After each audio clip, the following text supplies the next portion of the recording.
All right, welcome everyone to Curious Vlad. It's February 3rd, Monday, and we're going to have our question and answer show in here beginning now, but we'll begin with a prayer. O Heavenly King, Comforter, Spirit of Truth, who art ever present and fillest all things, treasure of good things, and giver of life, and of wellness, and cleanse us of all impurity, and save our souls, O good one. All right, very good. Welcome everyone. Forward to this. We haven't had a chance to do Curious Vlad in a while, and often Father Colin ends up taking care of that, which is really nice that he does that. But I get to do that tonight, and I'm excited. So, fasting this week, we'll start there.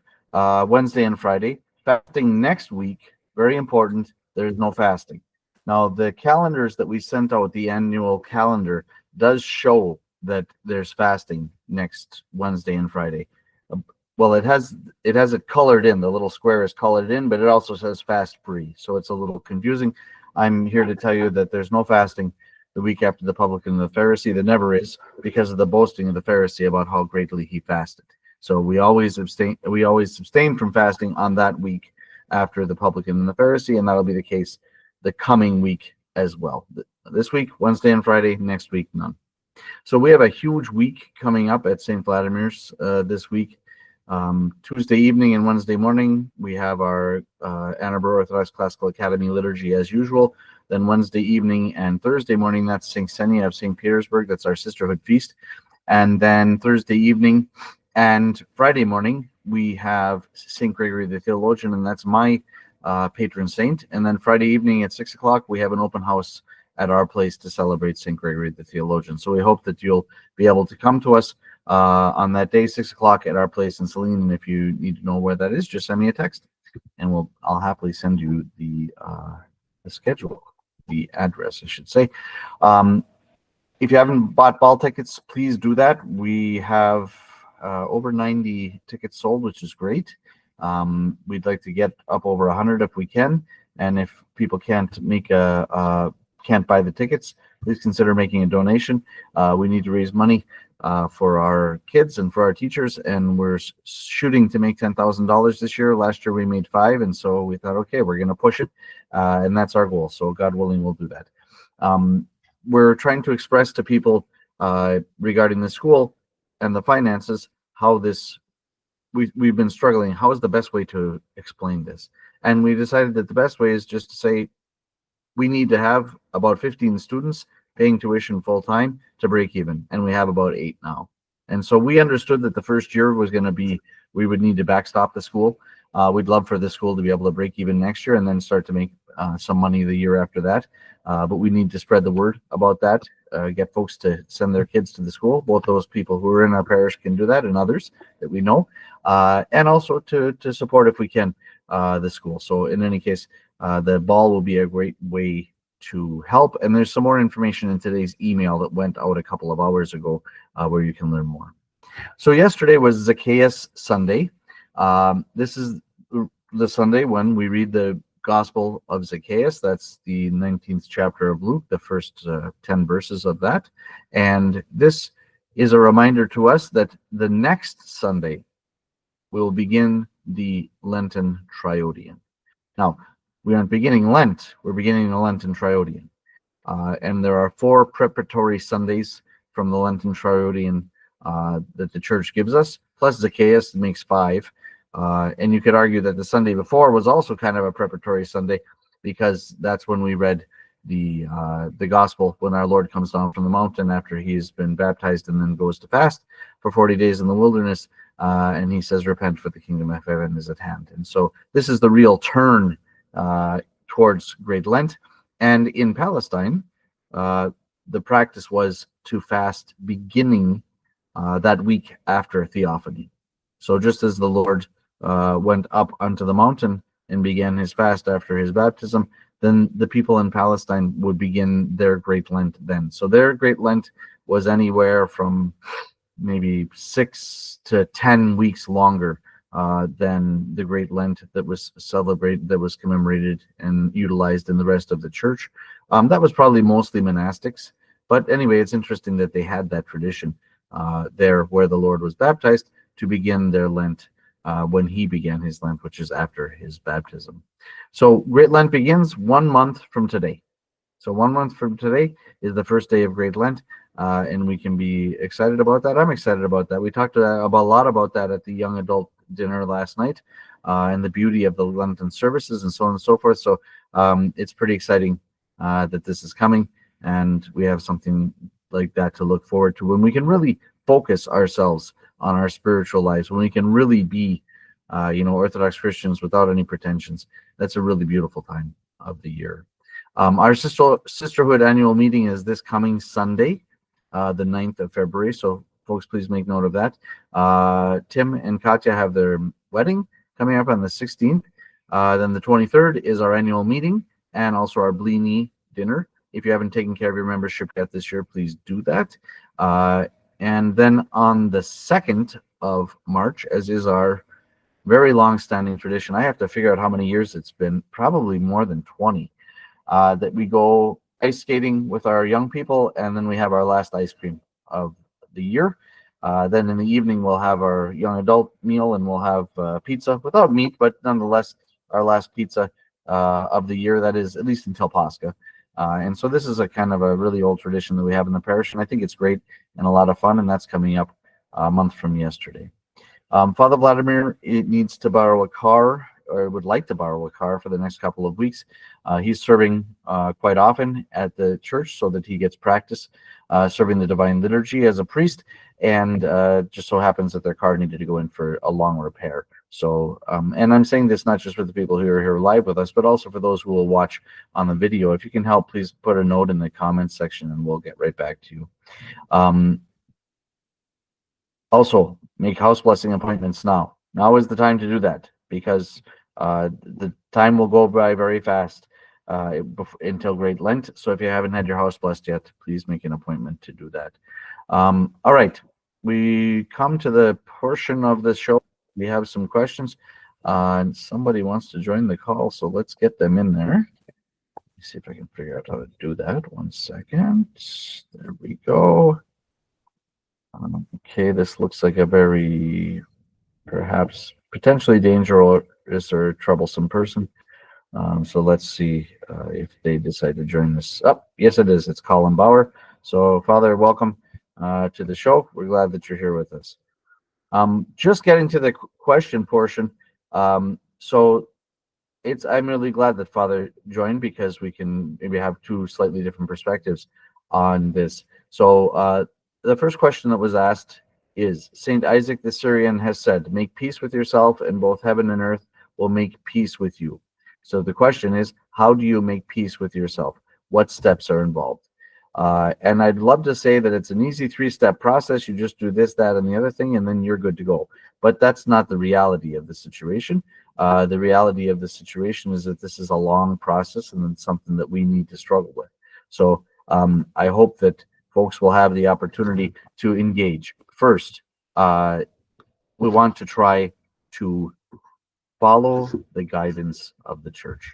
If we want to get to peace, we need to be able to follow the guidance of the church. I think I might be frozen. If anybody can kind of confirm that I'm still alive here on the call, I would be very happy. Confirmed. Okay, good. That's great.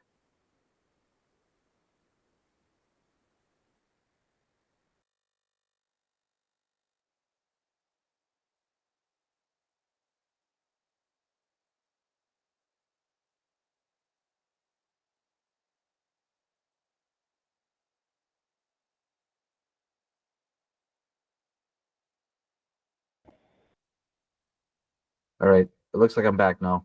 I'm not quite sure where we left off, but the key, I would say, to beginning to make peace with yourself, quote unquote, it's really about, finding peace. St. Isaac the Syrian says, make peace with yourself. St. Seraphim of Sarov says, acquire the spirit of peace, and 1,000 around you will be saved. Okay, so the point is, it's about peace. And St. Isaac says, well, if you make peace with yourself, heaven and earth will make peace with you. Okay, so how do we get to peace? This is the question. So first of all, try to follow the guidance of the church. Try to follow the fast, first and foremost. Try to be regularly in the church. That's hugely important. Try to read the gospel that's appointed every day. That helps so much because often the questions that you have about why you don't have peace are answered in the gospel. But see, it takes work, and people don't want to work. They want to have peace, but don't necessarily want to work. So we have to work, right? And I think the best saying is this: success only comes before work in the dictionary, right? If we want to have success, we need to work. Then we have to really try to strive, not just for obedience, but also for humility. And those things often come together. That helps us a ton to really humble ourselves and accept what the Lord is sending us. So, all of these things we need to struggle with to do the best that we possibly can. And if we're striving in this regard and often going to confession and partaking of Holy Communion, then we can begin to get close to peace. And it's not something that we just stand on all the time. Probably we are more at peace sometimes, less at peace other times. But these things help a lot. They are the things that we're asked to do regularly. It's no special peace prayer. It's no special anything else. It's just follow the guidance of the church, strive for obedience, strive for humility, and these things will help a ton. Father, you have anything you want to add to that? All I would say is, you said it's not an easy 3-step process. I think it's a hard 4-step process. At least 4 steps. At least. Yeah.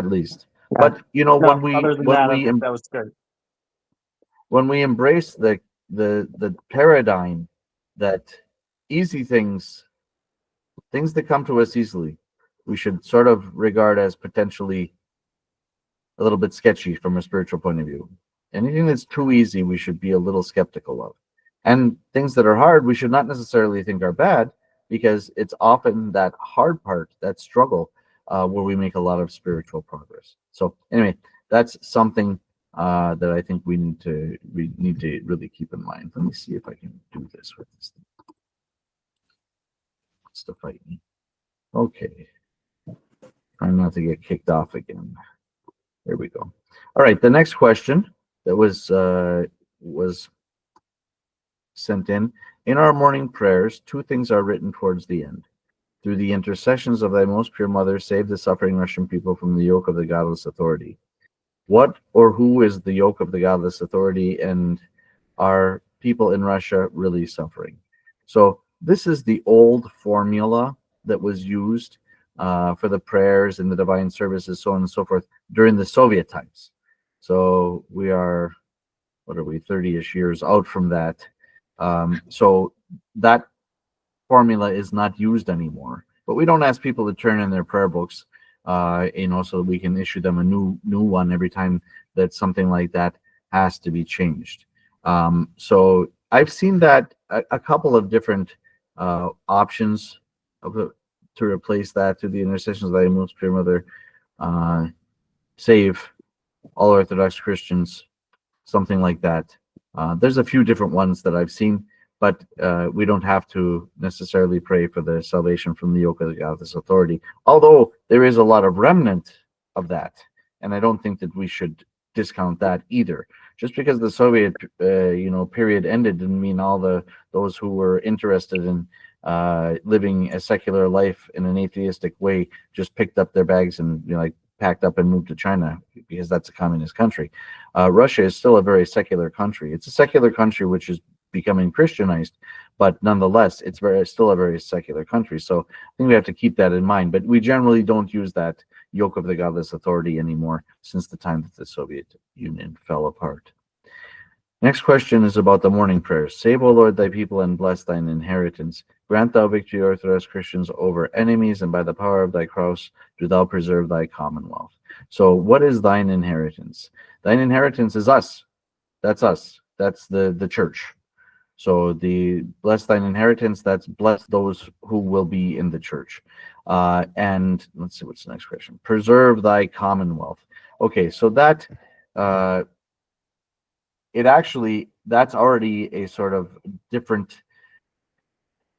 Those are different words that were said during the time of kings and emperors. It used to be preserve the king or preserve the emperor instead of preserve thy commonwealth. So that's already sort of a recognition. We're not using the thing about kings, although St. John of Shanghai and San Francisco still did. He thought that that was still the right tradition, translation to use. But the commonwealth, it's like in the Muslim sense, the ummah, like the people, like all of the believing people. And so I think that that's a helpful thing. We don't really have Orthodox Christian governments, countries anymore.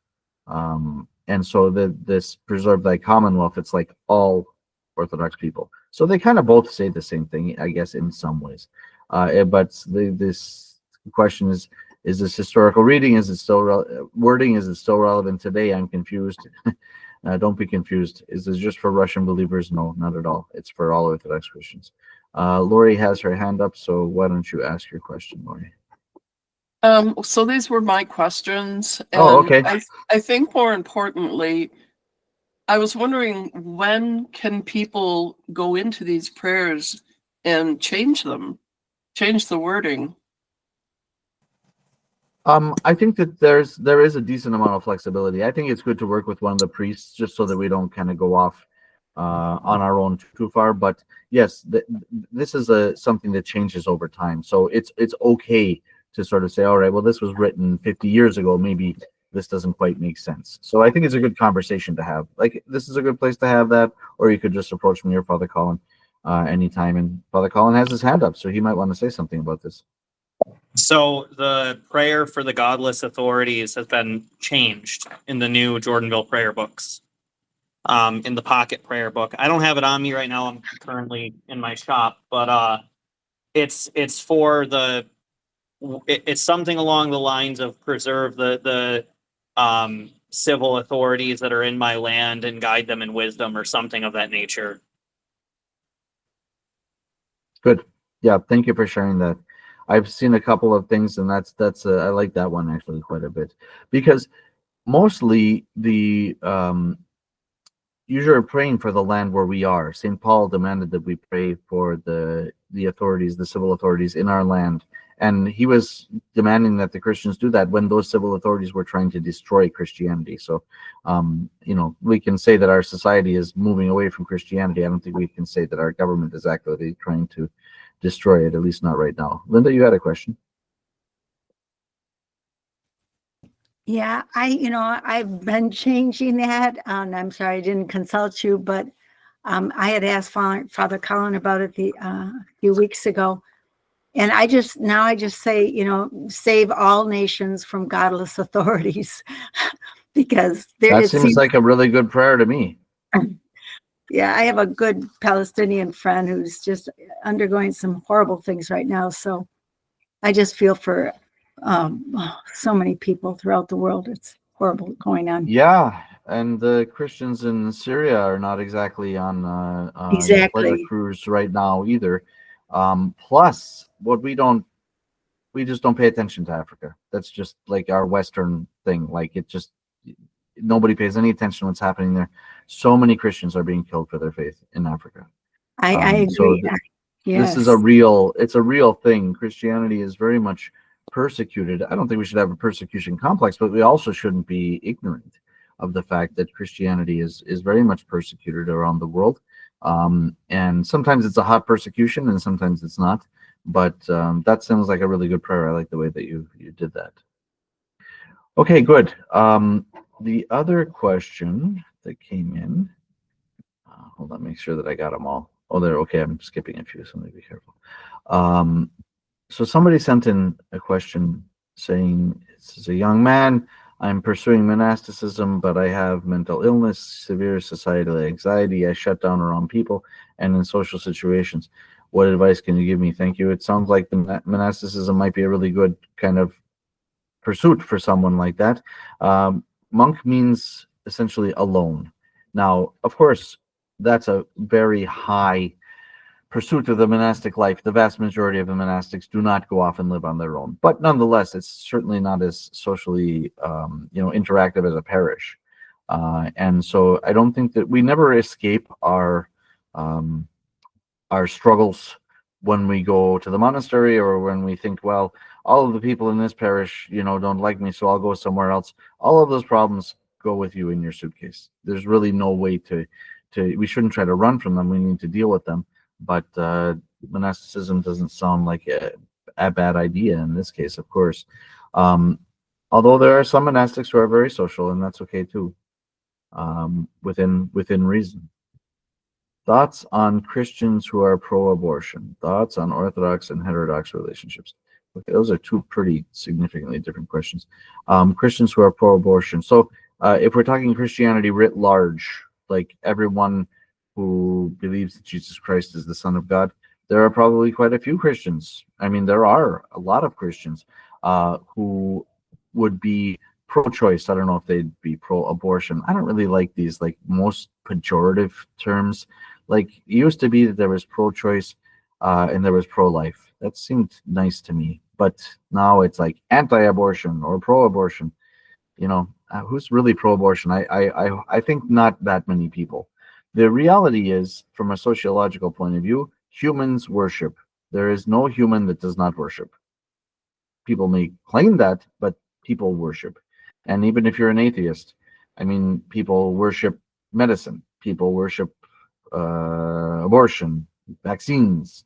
People approach things in a faith-based way. There is worship which is happening, even if someone claims to be an atheist. And so the reality of the situation is that people do sort of worship these things, and you will find people who claim that they are Christians and they're also pro-abortion. That seems like an unusual combination to me, because the scriptures are pretty clear about the fact that the Lord knows us from our mother's womb, right? So we celebrate in the church the Feast of Conception on 3 different occasions. It's not just one, so we can kind of wiggle out of that. The conception of St. John the Baptist, the conception of the Theotokos, and also, of course, the conception of the Lord, which we know as the Annunciation, the good news. So I think that it's a bit of a stretch, but surely there are people who say that they're Christians and are pro-abortion, and to me that seems like a big disconnect. But that's just what I think about that. I don't know if anybody wants to share anything else about that or has a follow-up question. Yeah. So Orthodox and heterodox relationships. So they can work. They can work. But they're not all ideal. I mean, I think that to have a heterogeneous religious relationship is very difficult, because mom and dad are not always on the same page, and that can be very confusing for kids. That being said, the exception, there are exceptions to this, where people have very long and fruitful marriages, married to someone who is not an Orthodox Christian. I just think that why would you sort of seek out taking that chance? It would be better to try to find someone who shares your religious beliefs. Now, you might find that person before they've converted to Orthodox Christianity. That's okay. I mean, that's entirely possible, and even not improbable by any means. But to sort of seek out someone who's as opposite as possible in you in the religious realm doesn't make any sense. And even small differences can sometimes cause big problems in marriages. I can tell you that after having been a priest for about 30 years and listening to people trying to counsel them and help them. And just in general, I'd like to put out the call for, it's not that helpful when you come to the priest and say, we've decided we're going to get divorced. What can you do? Like, it's better to try to start that process earlier. Just FYI for those who are watching this video later on. But in any case, it's not impossible for these things to work, but I would say that it's unusual and better not to try to force something like that.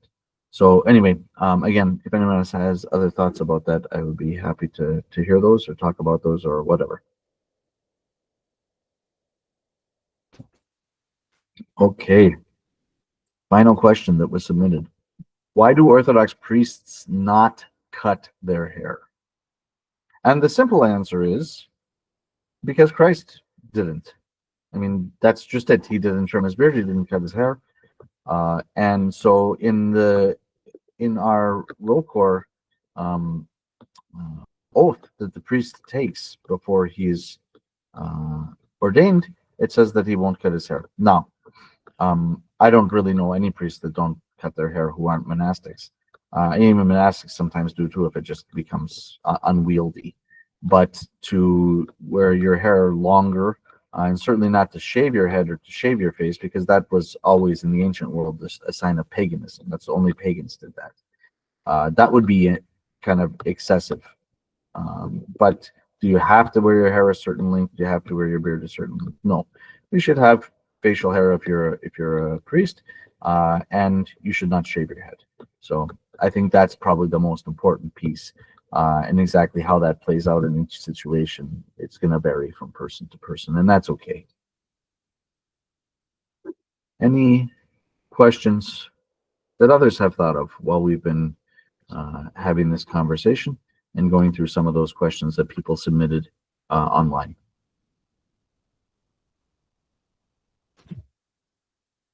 Okay, let's do that.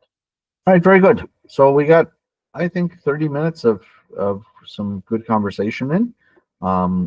I would offer one more time for folks to ask a question if they'd like to do that, and if not, then we'll call it a night, and we'll post this on our YouTube channel, so it will be available probably tomorrow for people to have a look at. So if you're looking at it as a video, if you have a question, please post it in the comments section, and we will get to that. Either we'll get to it right in the comments section, or we'll get to it next time when we have an opportunity for Curious Vlad. All right, going once, twice, 3 times. Okay, let's pray, everyone, and then we'll say goodnight. It is truly meet to bless thee, that Theotokos, ever blessed and most blameless, and mother of our God, more honorable than the cherubim, and beyond compare more glorious than the seraphim, who without corruption gave us birth to God, the Word, very Theotokos, thee do many different. Thank you, everyone, for joining us. Hope you have a lovely evening. Looks like we have some weather coming to Michigan, ice or something or other. So anyway, keep an eye on that so that you're safe when you're out on the roads.